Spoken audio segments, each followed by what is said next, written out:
15 minutes avant que Donald Trump ne publie que les discussions entre les États-Unis et l'Iran étaient productives, 580 millions de dollars de contrats à terme sur le pétrole ont changé de main en une seule minute.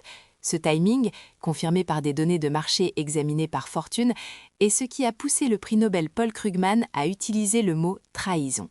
Le mécanisme est limpide.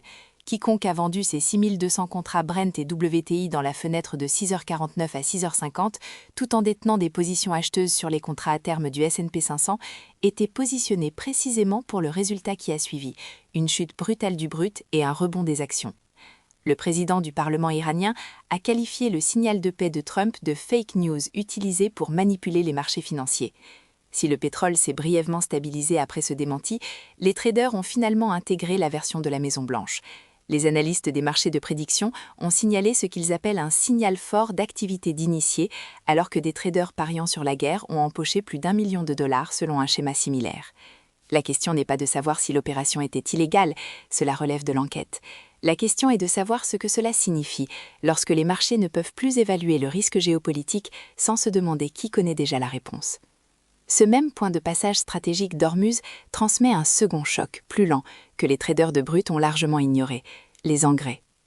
Avant le conflit, environ un tiers de la chaîne d'approvisionnement mondiale en engrais transitait par le détroit, dont la moitié de l'urée mondiale, un intrant à dard d'azote dont dépendent les agriculteurs américains pour leur rendement.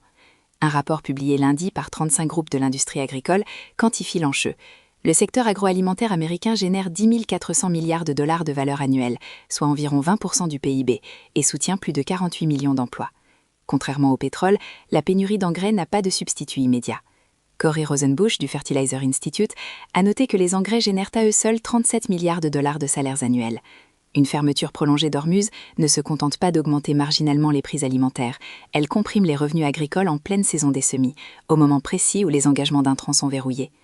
Si les perturbations se prolongent jusqu'au deuxième trimestre, les analystes prévoient que les hausses des prix alimentaires en aval atteigneront les consommateurs d'ici la fin de l'été, ajoutant un second vecteur d'inflation que la politique monétaire ne peut traiter par la seule compression de la demande. La convergence des chocs énergétiques et alimentaires confère à cet épisode un caractère stagflationniste. Les données de consommation de Bank of America racontaient pourtant une rare histoire positive. Pour la première fois depuis années, la croissance des dépenses de la génération Z avait dépassé celle des baby-boomers à la mi-2025, portée par l'allègement des loyers et des gains salariaux d'environ 9% en glissement annuel.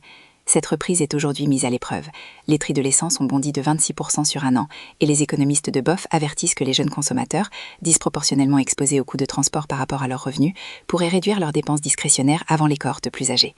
Un sondage Reuters-Ipsos a confirmé l'arithmétique politique. La cote de popularité de Trump est tombée à 36%, un nouveau plancher directement lié au prix du carburant et à la guerre. L'administration est prise entre la logique du conflit, qui exige une pression soutenue sur l'Iran, et le coût intérieur, qui pèse sur la démographie la plus sensible au prix de l'énergie. Si le brut reste élevé au printemps, la reprise de la consommation documentée par Borg jusqu'en février 2026 pourrait s'inverser avant même d'apparaître dans les données du PIB. Alors que la guerre avec l'Iran domine l'actualité macroéconomique, une autre perturbation se prépare sur le marché du travail. Une perturbation qui, selon les initiés de la Silicon Valley, définira l'élection présidentielle de 2028 plus que tout conflit géopolitique.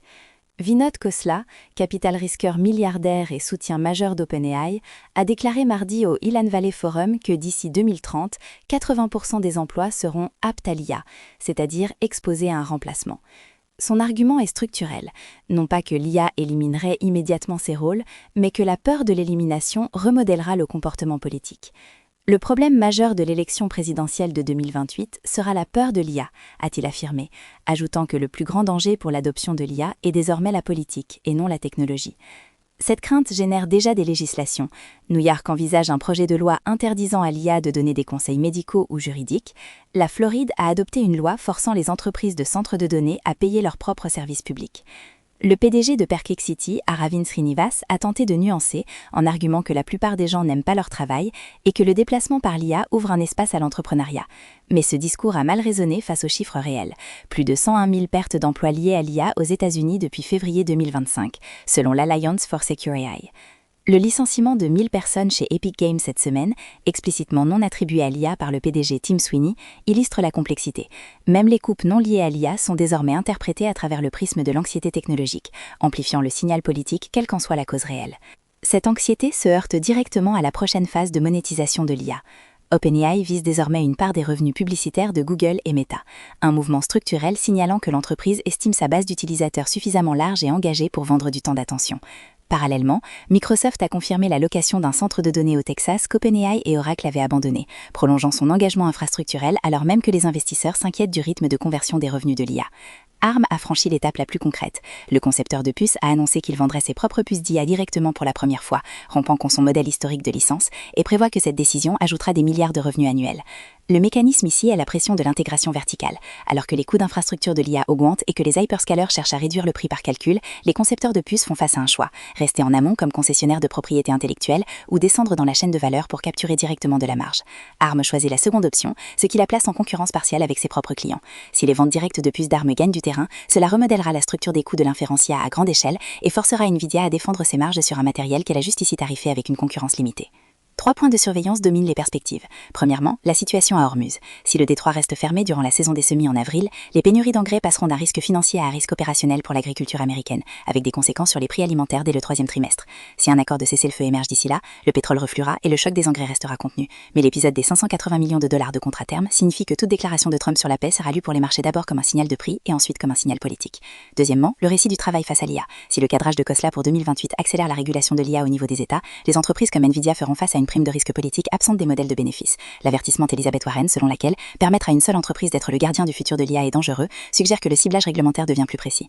Troisièmement, la course à la monétisation. L'entrée d'OpenAI dans la publicité, celle d'ARM dans la vente de matériel, et CoreWeave affichant un carnet de commandes de 66 milliards de dollars avec une croissance des revenus de 140%, indique que l'infrastructure de l'IA passe du stade des dépenses d'investissement à celui des revenus. Mais le timing de cette conversion déterminera si les valorisations actuelles tiennent. Si l'accélération des revenus est confirmée dans les résultats du 2e trimestre, la thèse de la compression des multiples perdra de sa force. Si les prévisions déçoivent, le récit d'un surinvestissement dans les infrastructures reviendra avec plus de données à l'appui.